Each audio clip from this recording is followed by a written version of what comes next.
A few years ago, I was sitting in a job interview, and the hiring manager asked, "What do you consider the greatest accomplishment of your career?" This gave me pause, as I've been doing the same thing for over 25 years. I let the mists of memory transport me back in time. Dorian, the nurse manager. Kip, the program manager. Dr. Steve, the clinical director. Yes, I had 3 bosses. I started on the unit as an already seasoned, jaded RN, and soon discovered that most staff who worked there were very, very young and inexperienced. For many, this was their first real job. They assumed all the weird stuff that happened every day was just normal for the workplace. Dorian had decreed that no one was allowed to write incident reports for med errors or safety issues because it makes me look bad in safety huddle. Non-clinical staff allowed to pass meds. Schedule changes without notice. Additionally, the department was easily the most toxic I've ever worked in, with various cliques at constant war with one another. I could go on and on.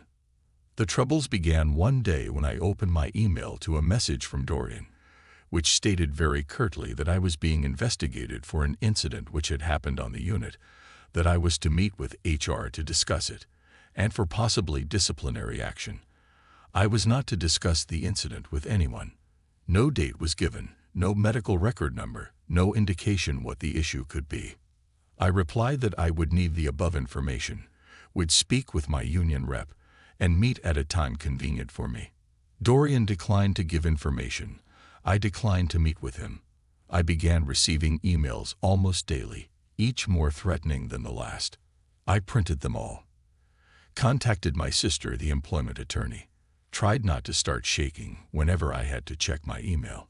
I was keenly aware that this is intimidation 101, but it is remarkably effective even when you know that.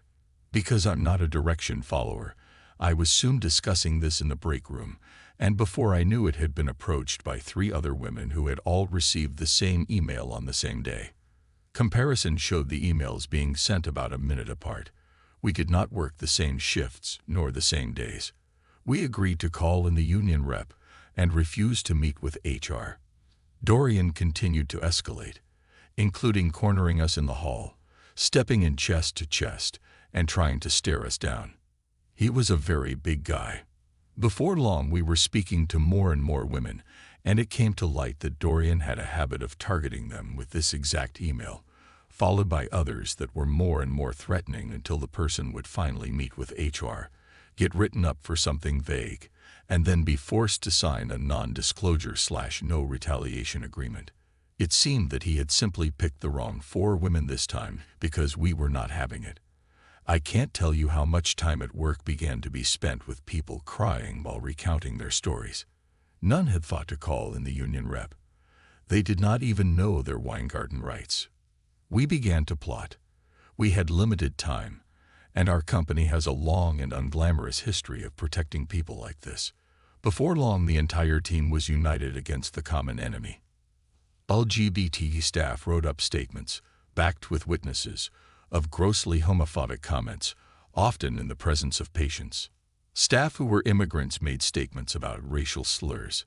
A staff who was incredibly petty and vindictive had been compiling a dossier on every perceived policy violation and wrongdoing on Dorian's part since his hiring date, and he prepped it for presentation to HR. The graveyard shift. All huge men said, "Obviously, Dorian isn't trying to flex on us, but we want to help." So they spent a couple nights cruising Dorian's social media posts and capturing screenshots of homo, trans, xenophobic, and misogynistic content. Worried that they hadn't done enough, the night staff paid for a cheap background check, and what a score. DUI, failure to appear, hit and run, domestic violence, assault with a deadly weapon. Did the company not do a background check? WTF. Finally, 2 women came forward with complaints of sexual harassment. One incident had even occurred in the presence of the assistant manager, and one was documented in an email. We were ready. We flooded HR with meeting requests, and our union rep coordinated the assault so that on Monday, We met for simple harassment and intimation. I met first and HR seemed unimpressed by my complaint. Tuesday, all LGBTQ and staff subjected to racial slurs made their formal complaints. They said that the HR lady looked tired.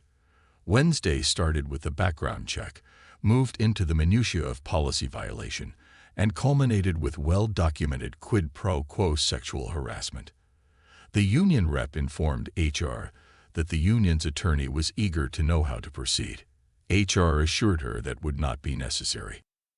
That evening, Dorian posted a sign on his office door saying he would be away for a few days and to contact Kip or Dar Steve if we needed anything.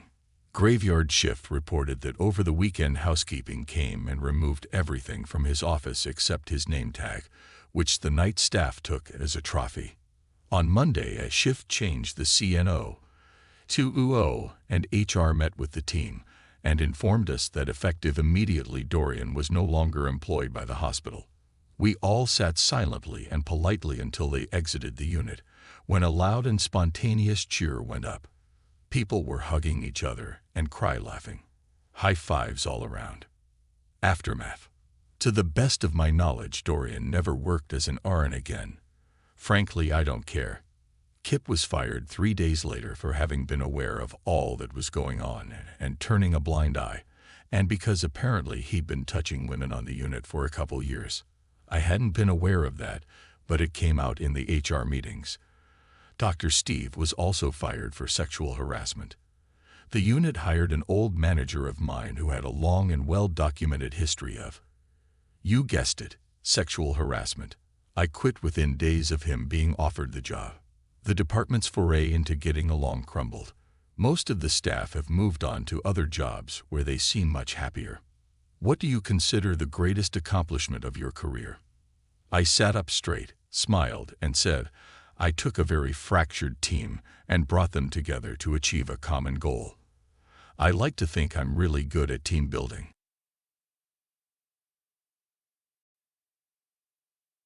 Obligatory backstory.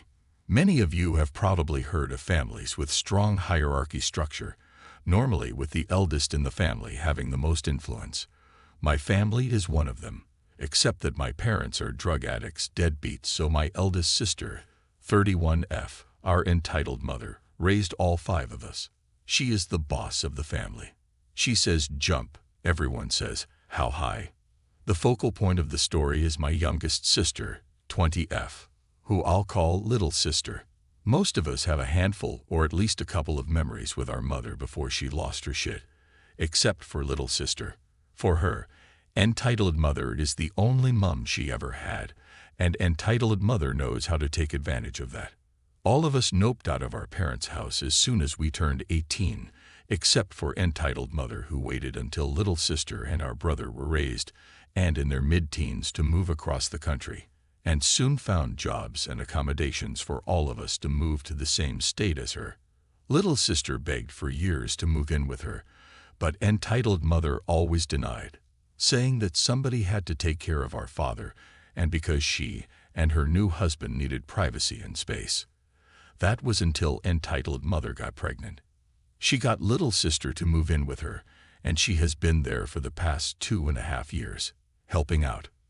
Now to the story. Entitled father's family wanted to visit for a couple of weeks, so little sister had to stay with me for that time so that they could use her room. It's worth noting that entitled mother didn't ask or let me know about it. She just dropped little sister off. One day she saw me studying for my master's degree and said something about how she always wanted to go to college. And this is how it went. Me. So why don't you? Little sister. Oh, I talked to entitled mother about it, but she said not everyone is the college type, and that I wouldn't have time to work, study, and take care of niece at the same time. And it's expensive. Me. Most people work and study, and at the same time. And she can put niece in a daycare. I'm sure it wouldn't be that much more expensive than what she's already paying you. Little sister. She doesn't pay me. She already gives me food and shelter, and if I need money I just take a shift at work. And this is how I learned my sister was not only babysitting, but also cleaning the whole house for free every day. She was even only working 8 hours a week at her normal job because she was too busy taking care of our niece. Long story short, it took me weeks to convince her to apply to community college, and then more weeks on the actual process, but she finally got confirmation she would start in September. All of that behind entitled mother's back. She was planning on telling everyone the next time we all got together, which would be Independence Day. But before that could happen, entitled mother got everyone together at her house to announce that she was pregnant. Little sister starts crying because now she wouldn't be allowed to go to college. Entitled mother gets deeply hurt and offended that she planned this behind her back. I butt in. Our other siblings butt in. It's just generally a mess. How could you do this to me? Who's going to take care of the babies? I can't believe you'd be so selfish. If you like OP so much, go stay with her.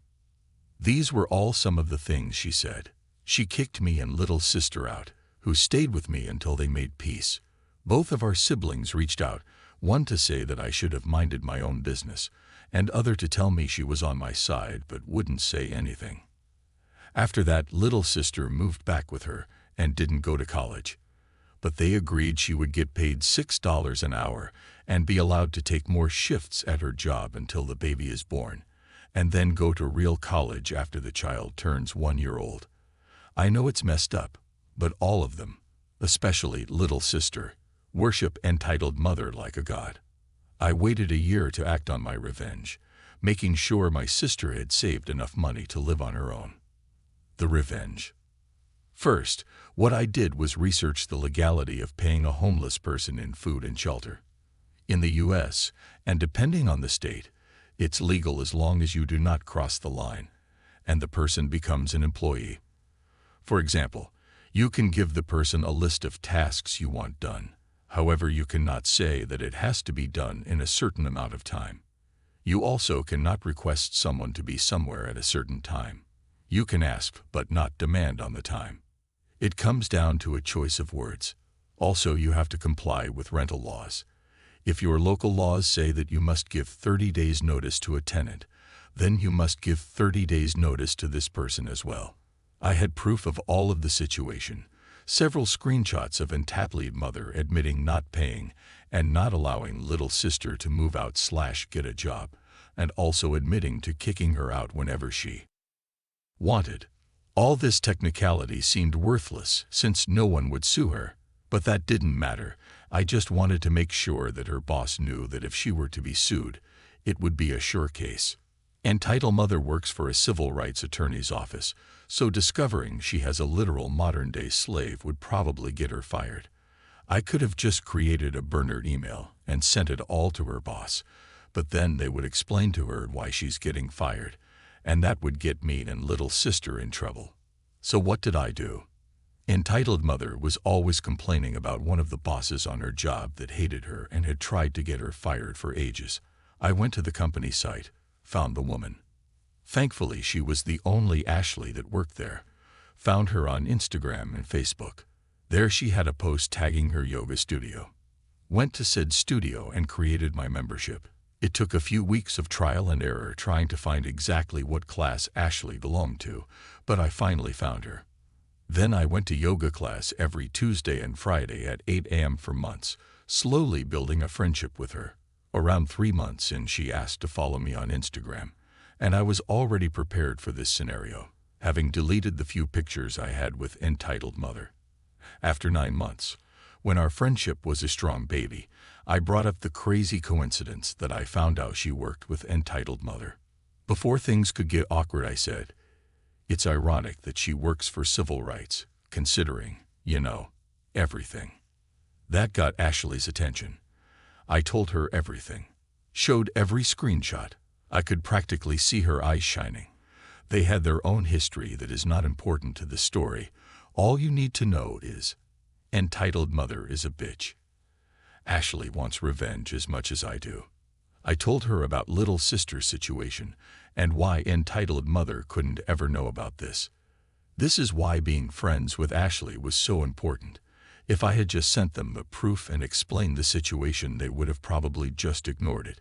since this was a very legitimate reason to fire her, and they wouldn't risk firing her for a minor mistake and maybe getting sued.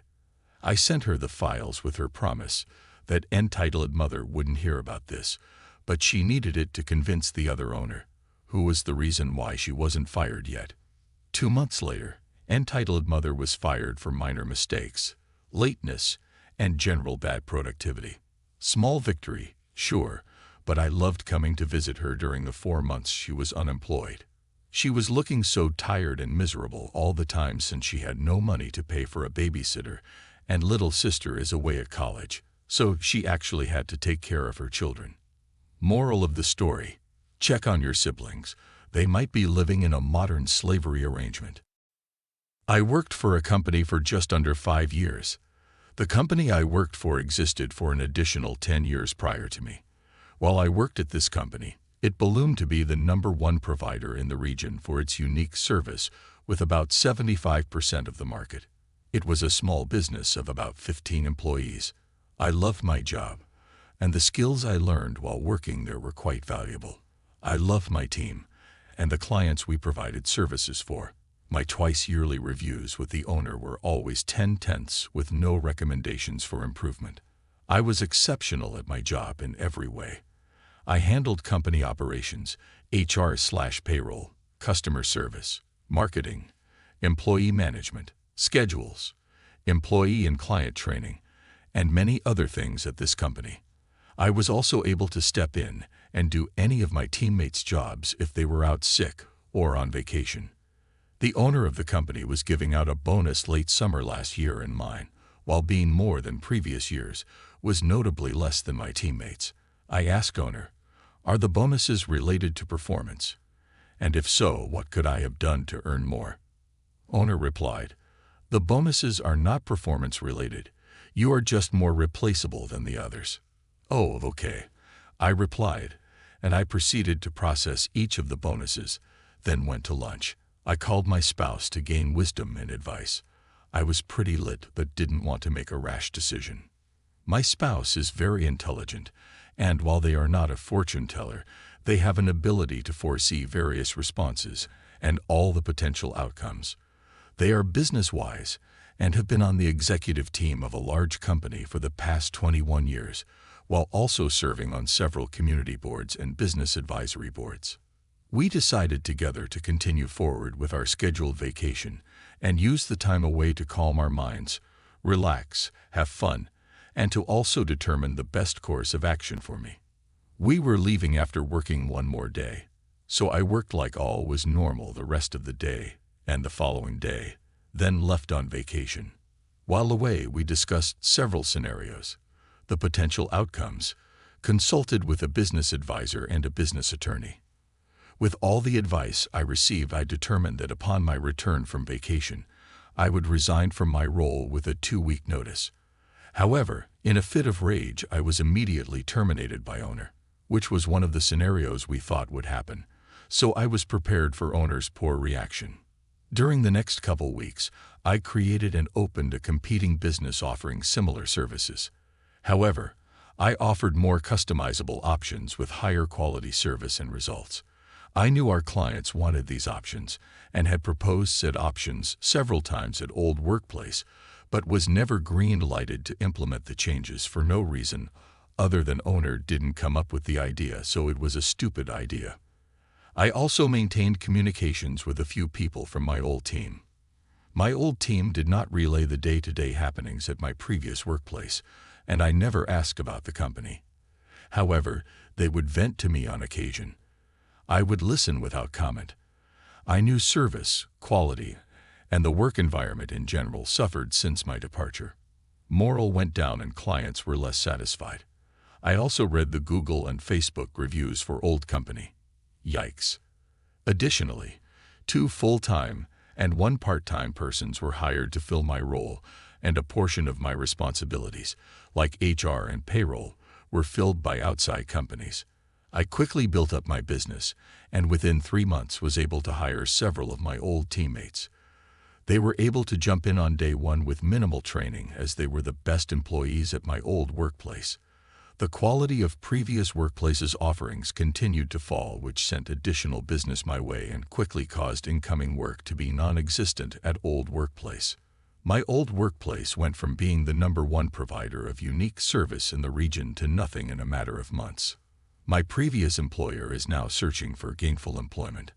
I know this because over the weekend owner applied for a position at my spouse's company. Side note, I think my spouse's company should bring my previous employer in for an interview, but when they arrive, surprise. I'm the interviewer and all I say is, how replaceable am I now? My spouse, rightfully so, has said, no. Moral of the story: don't tell your employees they are replaceable, because they might create a competing business that is better than yours, while taking your best employees and your clients, which will leave you with no business to sell. Owner's whole retirement plan was to sell business, and starting all over by searching for employment under someone else. Looks like your company was replaceable, not me.